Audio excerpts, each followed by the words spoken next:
लक्षात आलं अरे तर माझ्यावरच उलटलं, माझ्यावरच उलटलंय. शिवजी पुढे पळायला लागले, भस्मासूर मागे पळतोय. शिवजी पुढे पळताय, भस्मासूर मागे पळतोय. शेवटी आता हा माझा पिछा सोडणार नाही हे शिवजींच्या जेव्हा लक्षात आलं तेव्हा भगवान शिवजींनी भगवान विष्णूच्या धावा केल्या. भगवान विष्णूच्या धावा केल्यानंतर भगवान विष्णू सुंदर असं देवीचं मोहिनीचं रूप घेतलं आणि भगवान विष्णू त्या मोहिनीच्या रूपामध्ये त्या देवीच्या रूपामध्ये त्या ठिकाणी प्रगट झाले. कोणासमोर? त्या भस्मासुरासमोर. त्या भस्मासुराच्या समोर जेव्हा देवीच्या रूपामध्ये भगवान विष्णूजी प्रगट झाले आणि ते सुंदर असं रूप घेतलेलं भगवान परमात्म्यानं त्या भस्मासुरानं बघितलं आणि त्या रूपावर तो मोहित झाला आणि पार्वतीचं स्वरूप विसरून गेला. तो म्हणायला लागला तू मला हवी आहेस.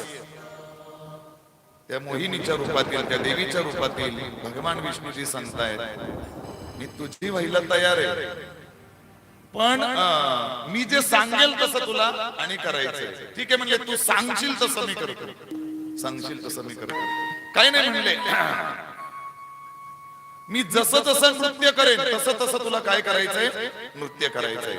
मी जशा क्रिया करेल तशा तशा क्रिया तुला करायच्या. काही हरकत नाही म्हटले. चालू झालं. भगवान विष्णूनं कमरेवर हात ठेवले का भस्मासूर सुद्धा काय करायचा? कमरेवर हात ठेवायचा. तिने दोन्ही हात वर केले का तोही दोन्ही हात वर करायचा.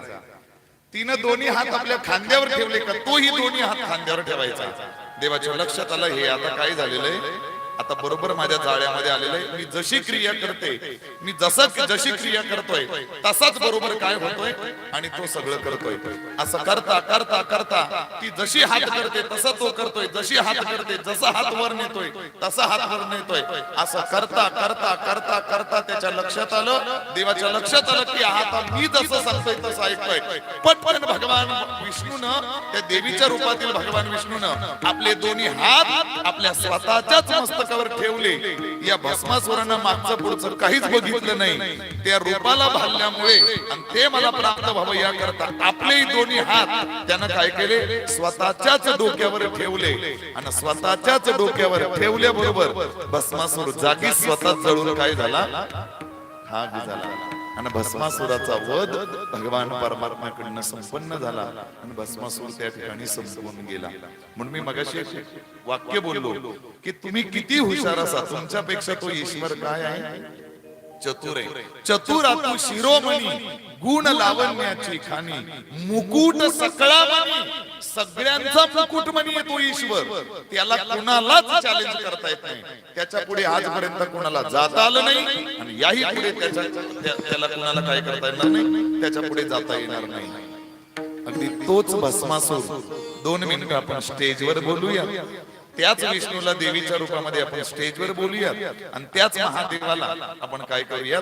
स्टेजवर बोलूया आणि त्या भस्मासुराचं प्रतिकात्मक ती कथा प्रत्यक्ष आपल्या डोळ्यांनी छान आपण अनुभवूया.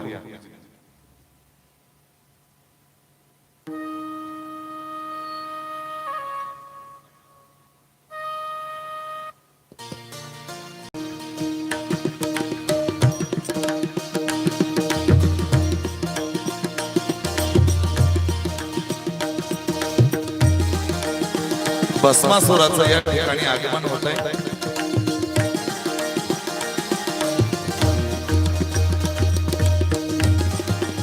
हॅलो